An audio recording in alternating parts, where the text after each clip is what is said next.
Don't meddle in the election. President Trump facing criticism today for that lighthearted tone that he struck with Russian President Vladimir Putin at the G20 summit. The two leaders meeting for the first time since the release of the Mueller report.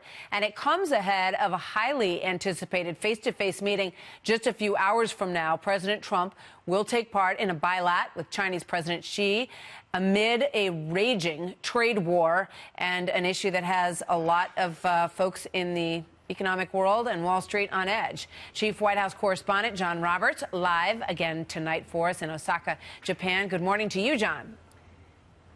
Martha, good morning to you. And a little bit of breaking news to start us off. Our spider sense has been tingling for days now about what will happen after the president leaves the G20 and goes to South Korea. Would he possibly visit the DMZ? And within just the last few minutes, the president tweeting this out, quote, after some very important meetings, including my meeting with President Xi of China, I will be leaving Japan for South Korea with President Moon.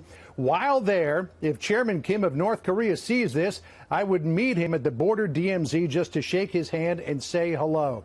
Sounds like kind of an open invitation type of thing, but I'm getting a pre-cooked sense about this. Now to what's going to happen today. Last night, the chief trade negotiators for the United States and China got together to lay the groundwork for today's summit between the president and President Xi Jinping. This meeting could determine whether trade talks with China get back on track, and a bilateral meeting with Brazil's President Trump, building on the anticipation. Listen here. We'll see what happens. It'll be an exciting day. A lot of people are talking about it, and it's very interesting, and it's going to come out hopefully well for both countries, and ultimately it will work out. What happens in the Xi meeting is going to be the big news today, but people still talking about the president's bilateral meeting yesterday with Vladimir Putin of Russia, in particular, an on-camera mic moment that was not caught by American TV. American TV wasn't in the room, only Russian TV was, as the president was sharing a rather caustic joke about his favorite foil, the news media, with Putin. Listen here. You don't have a problem in Russia. We have, you don't have. You might have a little bit. Just sit out here. The president also appearing to joke about another very serious subject, Russian meddling in the U.S. elections.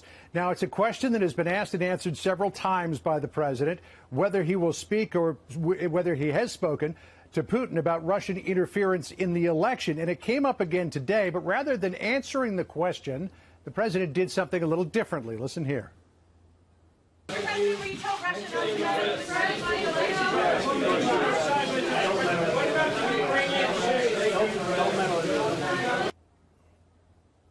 The president's critics didn't see the humor in the president's interaction there with Vladimir Putin. The Senate Minority Leader Chuck Schumer tweeting, quote, the joke is on us, and Putin's the only one laughing. President Trump is basically giving Putin a green light to interfere in 2020. And in an extraordinarily rare move, the former president, Jimmy Carter, publicly criticizing the president while he was overseas. Listen here. He lost the election, and he was put into office because the Russians interfered on his behalf. So do you believe President Trump is an illegitimate president? Based on what I just said, which I can't retract. I'll tell you. Now, there's a long-standing policy that politics ends at the water's edge, that you do not criticize the American president while he or she is overseas. So President Carter breaking tradition with that, which really was a rather extraordinary moment. But, of course, what we're all focused on now, Martha, is whether or not we had an inkling that the president would travel to the DMZ.